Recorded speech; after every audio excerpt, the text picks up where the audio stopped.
G'day folks, thanks for tuning into episode 7 of Beginner's Collection Essentials. Now let me get straight into the puzzle for this episode, and it is the square one. Yeah, that's right. Now, got a bit of information for this square one. Now, not this particular puzzle, but the square one as such. This thing was invented by two doctors, and right off the bat I want to apologise to those two doctors. I don't know if they're still living. I'm going to say their names wrong, and I'm going to mispronounce them, I'm sure of it. Dr. Karel Hresel and Dr. Wojtek Kopsky.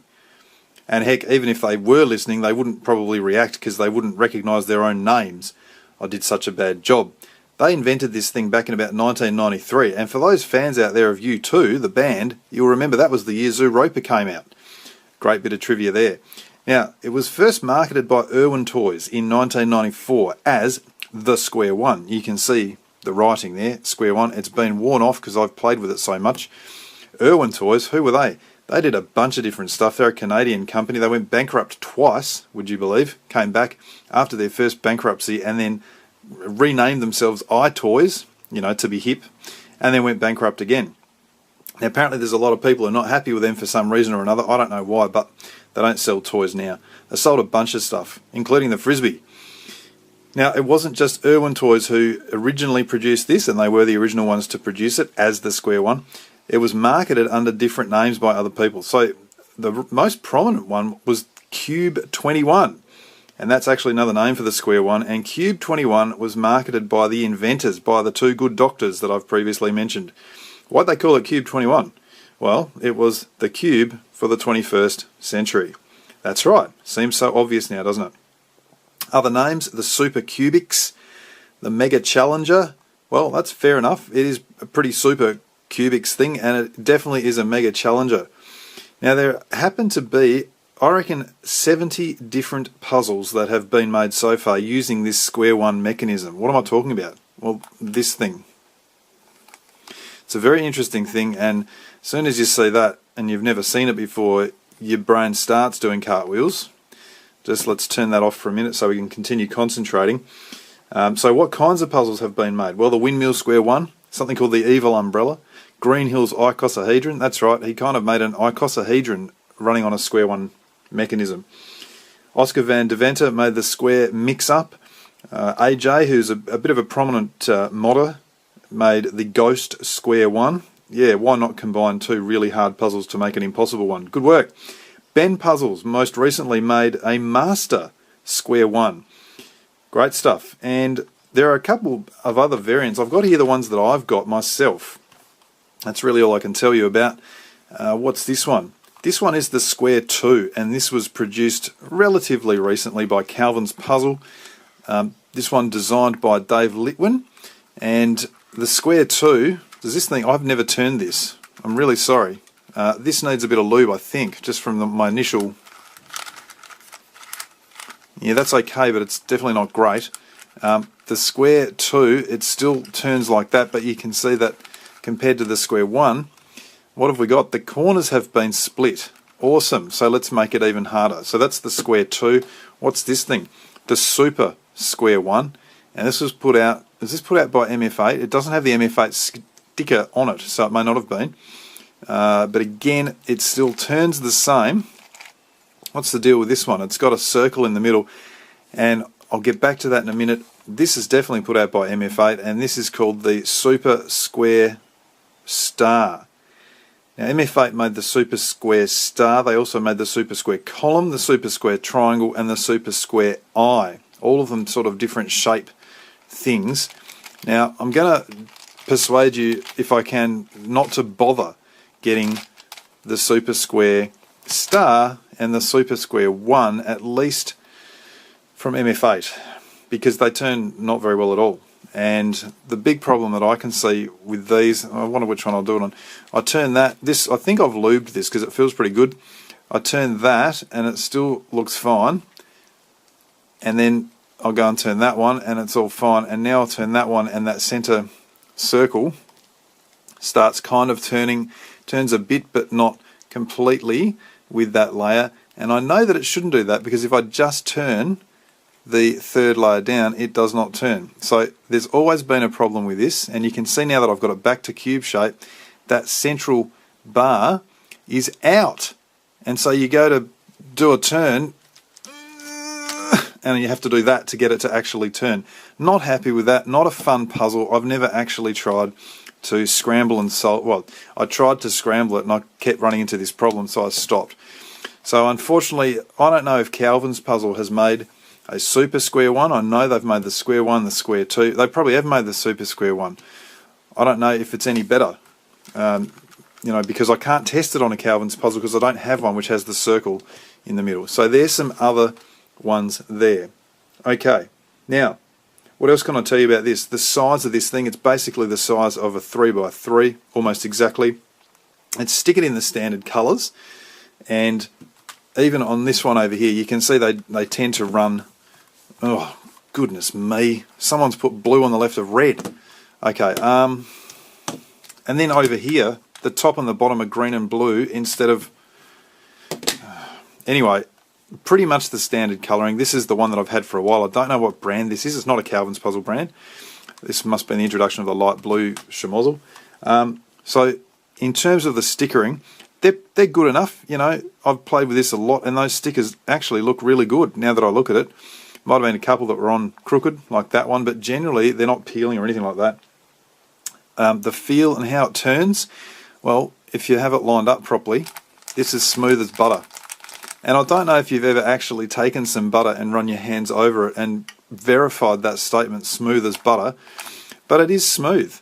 And in terms of this, in fact, it's almost so smooth that sometimes you try and turn that, and because this is starting to turn, it doesn't align. Now that's almost a problem, but not quite. So this turns fine, you know. You can see exactly what I'm talking about as I'm doing it. There you go. So anyway, yeah, turning is fine. What about the value? Well, this is under 20 bucks, and so is this one. And in fact, all of these things are under 20 bucks. Some of them are on special at the moment at Now Store for like 12.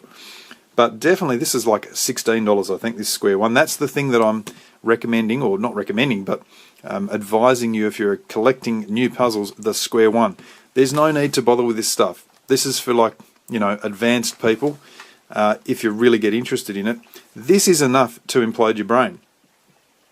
All right, let me talk briefly about that. And yes, I'm going to scramble it and attempt something impossible in a minute. The number of possible positions that this thing can take is 15 factorial divided by 3. Now, for those who are not up with their mathematics, factorial means grab a number, grab an integer. I have to explain that. Grab a whole number, or 0, but 0 is not really going to help us at the moment. Grab a whole number, times it by the one below it. Yep, I've just given a gap there for you to do that. So that was like you grab 3 and you times it by 2. Yep, and now you're counting your fingers.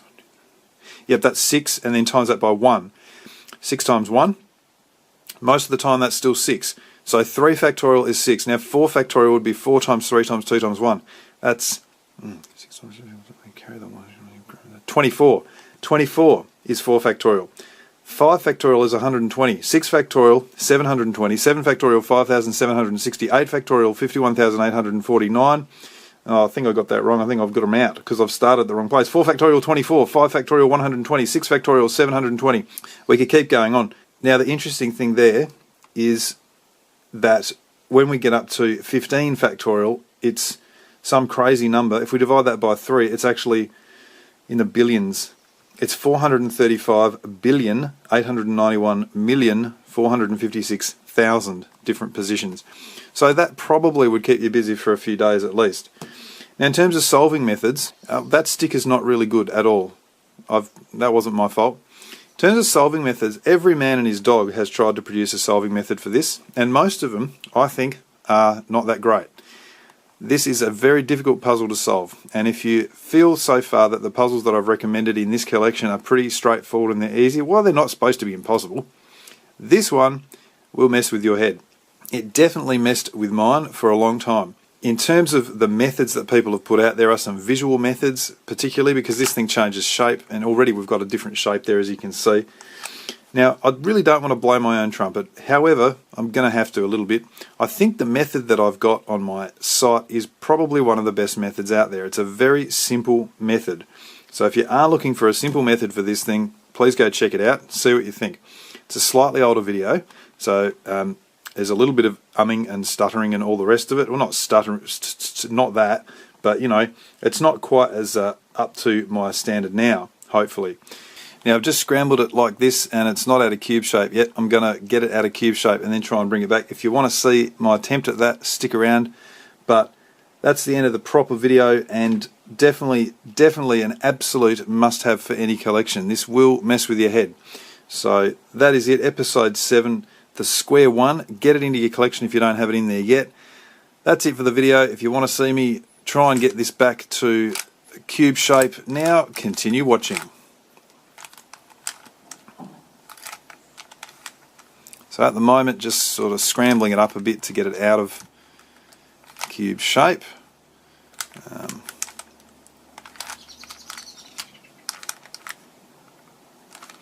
Blimey. See, I don't really have much option here.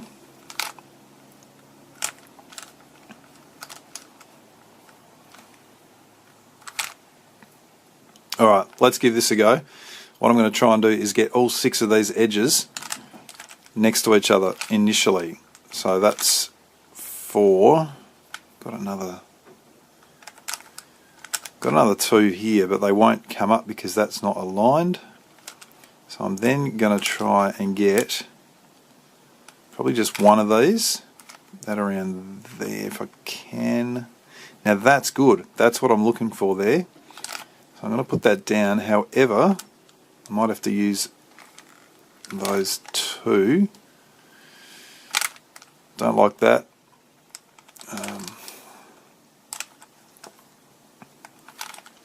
Those together. Okay, now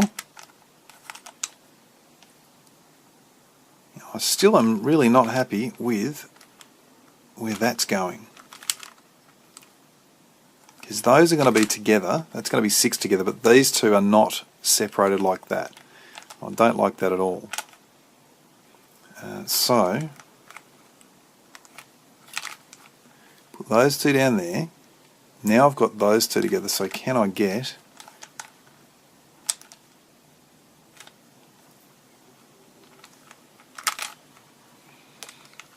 that? And we want to take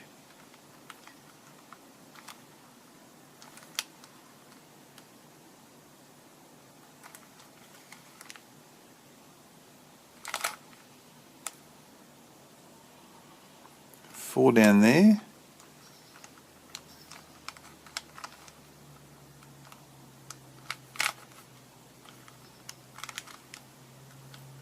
Here we go. Now I've got those together like that. Bring that up. Now bring them there. I've got all 8 of the edges together, and that now means that I should be able to do that. Do that.